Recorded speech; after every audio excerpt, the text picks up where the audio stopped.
This morning, just after 10:30 a.m, police arrested a 28-year-old man in relation to the suspicious disappearance of two men from Paddington, 26-year-old Jesse Baird and 29-year-old Luke Davies. He was arrested at Bondi, taken to Waverley Police Station, placed in custody. The update is, at this stage, charges have been submitted for 2 counts of murder. He will be formally refused bail by police and expected to face court at some stage, whether it be today or tomorrow. Just to recap, police become aware in relation to, or notified on Wednesday morning in relation to a number of suspicious items were found in the skip bin in Cronulla. That's been previously reported. As a result of that find, raised suspicion, police attended Brown Street in Paddington, where a crime scene was established. A number of examinations were found and made. As a result of those examinations, local police also engaged homicide squad, who took carriage of strike force Ash Fordby, and we treated this suspicious disappearance as a suspected homicide at that time. Through the evidence that's been located to date, both the items in the skip bin that had blood on them and certain identification and other items, and through the examination of the crime scene at Paddington, where a large amount of blood was located. Police also located a projectile at the premises which had been discharged, and also a fired cartridge case. This has now been ballistically matched to a New South Wales Police firearm and forms part of the evidence and the alleged facts that have faced court for this 28-year-old man. As a result of those inquiries, there's been a number of other crime scenes at Waterloo and Balmain. What we do know in relation to some other information that's come to hand, that was a white van that I think has been reported by witnesses, both being seen at Paddington and also in the Cronulla area. We are still appealing in relation to that white van. That has been located in Grace Point today, and that has been seized and will be forensically examined. What else? The actual police firearm has also been seized, and there's further ballistic examinations still to be made for that in relation to this brief of evidence. In terms of the white Toyota Hiace, New South Wales registration number Charlie Whiskey 82 Papa Mike, we know that was hired from an address in Mascot on about 9:30 on Monday night, and then located by police today. The movements of that van, we are appealing to members of the community who may have seen that van. We're trying to get a timeline of movements, the locations where it's travelled, and anyone who's been seen with that van from Monday night till this morning. That we will allege in court that van was used to transport the bodies. We'll allege in court transport the bodies and dispose of the bodies. So it's really important we get the movements in relation to that van, as hopefully we can find the bodies, and this is important for the family. In terms of the family, our thoughts and condolences go out to the family. This is obviously, they've received the news of the charging and what the charges are, which is murder. So they're obviously devastated by the news. We believe there's sufficient evidence to proceed with those charges due to the evidence we've gleaned to date. Continued support and contact will be with the family. However, the news was obviously met with mixed emotion, and it's a very tough day for them. It's really important that we do locate the bodies, not only for the cause of death, but also for the answers for the family, because they're still grieving and they're starting to grieve now. And I think it's a point where, from our perspective, though, cause and matter of death is important, Just because a firearm has been discharged at the premises, we still would like to locate the bodies to see what the cause of death is. However, there's a large amount of evidence that we've gleaned to date, and the movements of the vehicle are still being established. The timelines are still being established. However, up until now, we've now got the 28-year-old man before court, or about to face court for 2 counts of murder. So in terms of the appeal, before we get any questions, obviously anyone has any information about this van and this person, or any circumstances about what happened in relation to both Luke and Jesse, they're urged to contact Crime Stoppers on 1800 333 000. So happy to take questions. Can I ask you,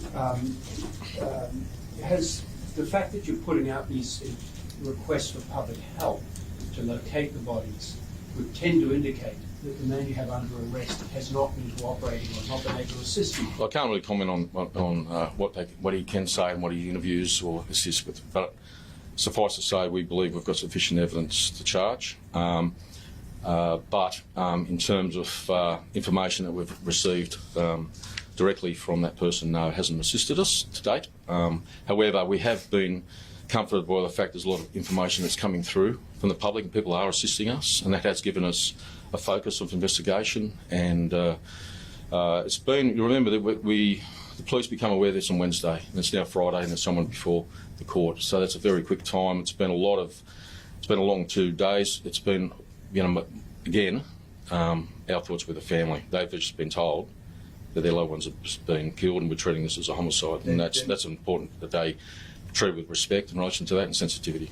Do you think that both the young men suffered their fate inside the house at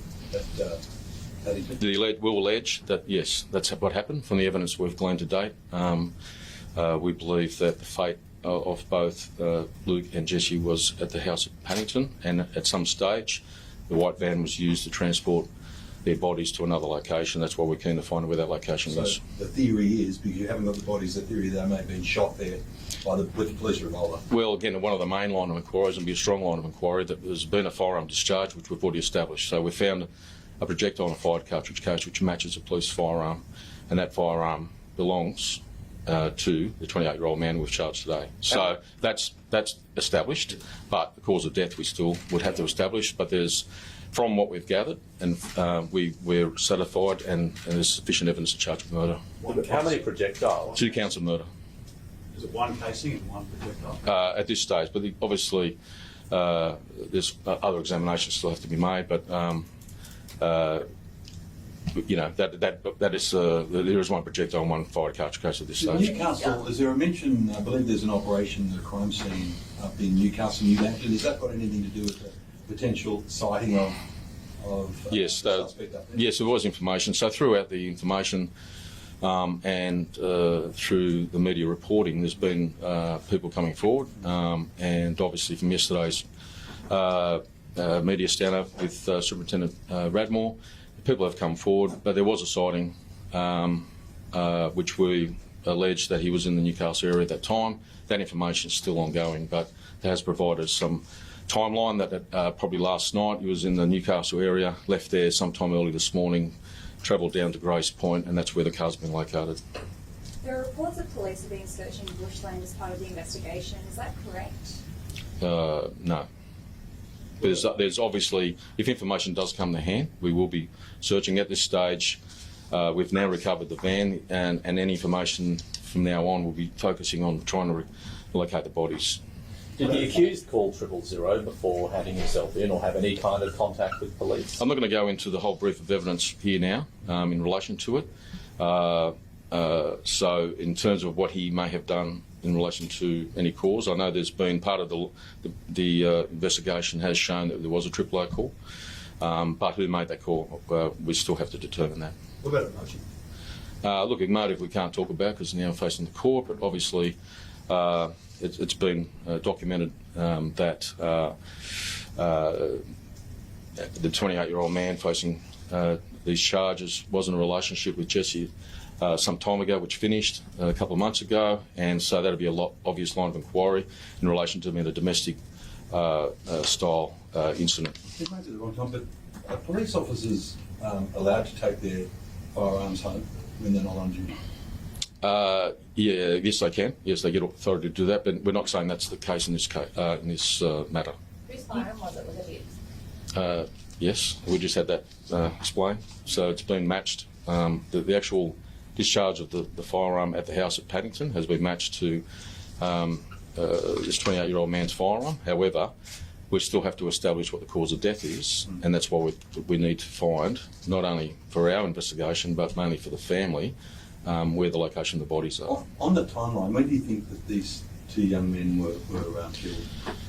We believe that last time Jesse and Luke were found, last seen was Sunday night, and we have established so far that sometime on Monday during the day that the likely murders happened. And then Monday night, this white van was hired from Mascot at 9:30 p.m. And then from there, we're trying to establish the timeline of where the movements. When did you find the car? Sorry, when did you find the car? Today? The van was found today, I believe late morning, early afternoon. So there was a photo that was posted online that showed the couple at the Royal National Park on Monday. Has that formed part of the investigation in terms of the time? I'm not sure of that because our information was they were last seen on Sunday night. Do you know how the 28-year-old came to be at the Paddington house? Do you have anything of news whereabouts before that? Or? Well, that's all part of again, we were only just became involved in this a couple of days ago. There's all part of our investigation. Our inquiries are still ongoing to establish his movements prior to, during and after, and that's still ongoing. And that's important for us. Former colleagues of Jesse were receiving text messages from Jesse's phone, believing they were in communication with Jesse, up until late on Tuesday evening, up until 11:24, was the last of those that I'm aware of. Yeah. What is your understanding, given the timeline you've just given, of where those text messages from Jesse's phone were actually coming from? Well, it's obviously, you're saying they're from Jesse's phone, but who actually had attributed use of that phone is still to be established, and that's part of our inquiry. Again, a lot of information's come to hand. There's a lot of evidence that still has to be gone through. That includes phone data, vehicle movements, and most importantly, trying to locate the bodies so we can provide those answers to the family. They've obviously devastated this, again, in relation to this whole matter, and they're grieving as we speak, and I think it's a point we have to be considerate of that. Was he suspended from police, or was he on leave? No, he was working. He was operationally full duties, and that. But again, all his movements are still forming part of the investigation. Where was he based? Was he in the city? Or? Yeah, he's working in a specialist command. Why was he? Well, you went up there. That's a good question. That's why we're part of the inquiry, still ongoing. We've only just established that he was up in Newcastle last night. We've got a lot of information from that, which has been helpful, and from that able to track his movements down to Grace Point. And from there, he, I must say, did voluntarily come to the police station at Bondi. We did have plans in place in relation to his movements, but he did voluntarily come to the police station. He was notified to drop in. Was that what it was, the plan? Was that the police had made contact with him? He'd made contact with the police, right, and through a family member had arranged to come in. But at that stage, we're making a large number of inquiries to establish his movements. And when we did actually locate him, he was walking into the Bondi police station, and we met him, and he was placed under arrest. So the priority now is to just find these two young fellas? That's the priority. I think that's a priority for us. Just our focus, and mainly for the family. Look, again, they've got mixed emotions about the whole thing. We need to find that not only for the brief of evidence and to find the cause of death. However, the main focus for us is trying to find answers for the family. Are there any other people that you're targeting or looking at? No, I think we allege at this stage that this 28-year-old male is the sole person responsible. However, we would still keep an open mind about anyone else, so we always would do that, and we still as information comes to hand, we'll still act on that, investigate it, and make those inquiries. So Where does was it it? say he was held during? Well, again, we're still making those inquiries. That's something we still have to establish. Where was the firearm located? Where was the firearm located? Yeah. It was in a police station safe, gun safe. Hiring a van shows some forethought, given what we know now. Will police be treating this as premeditated? We treat it as a murder, and it satisfies the indictment for murder.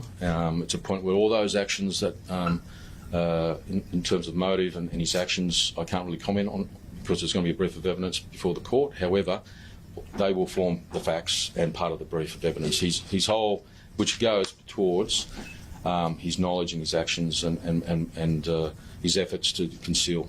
It was reported that there's that CCTV vision of the white van. Mm-hmm. It has been reported that there are two figures that are visible on that CCTV vision walking down the street, and it was being suggested that in fact was Jesse and Luke, and that was on Monday evening. On your timeline, you can eliminate those. The two people who appear there are not Jesse and Luke. That's right. Had anyone ever complained about his behaviour before to police? Not to police, no. Again, there's no warnings, flags, any reporting for us in relation to his behaviour or his relationship breakdown or any other issues with his relationship. However, since this obviously inquiry's come along and those investigations were made with family and friends, and that's been well documented that there were some worrying behaviour that's been alleged by family and friends, but that was never reported to police. That's when things changed. This inquiry changed yesterday pretty dramatically when people came forward and said that Jesse had been in a relationship before and there had been some issues that caused concern. And then, as we put out earlier, we were always going to look at past relationships and associates, and that's what we were doing. Again, this was a very fast-moving feast. It was really moved very quickly, looking at all scenarios and keeping an open mind, but an obvious line of inquiry came, especially with the evidence that was gained through the crime scenes and then the hiring of the van. That obviously... And there's a large amount of other information that we can't go into. There's a lot of other evidence that would be before the court. However, we are still very much keen and focused on trying to recover the bodies and find out where they are, because that's really what the point is at the moment for us.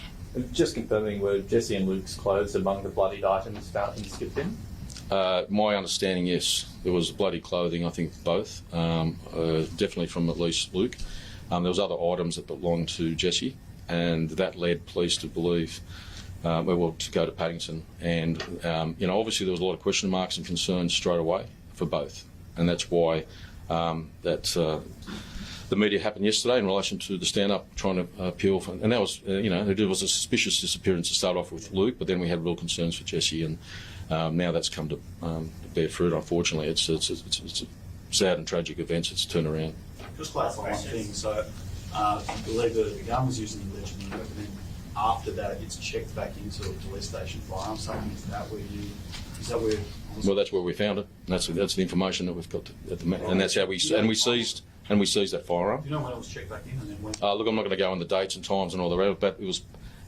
We believe it was checked back in post the 19th, so it would have been what we allege is post the alleged murder. Which station? I'm not going to go in the station. It was a police station that was a suburban police station where it was checked in, and we recovered that as part of our investigation. What's he on? He's not in a squad. He's in a specialist team, which I won't go into. I believe he was off for 2 days sick. No, he wasn't off. He was actually still on duty at the time. At some stage, he may have not come to work and let his command know he couldn't come to work, which may have been the Tuesday. And then that's where obviously that forms part of our appeal for movements and information where we established, yes, he wasn't at work, and then B, I suppose, what movements and actions he did. And then was rostered on Wednesday this week. And I'm not sure of his roster, to tell the truth, from that part of it. All I can say is he was on full operational duties and he took the day off on the Tuesday. But he didn't return on Wednesday. Well, no, he didn't. But whether he was rostered or not, I can't tell. Thanks, Danny. Thanks very much.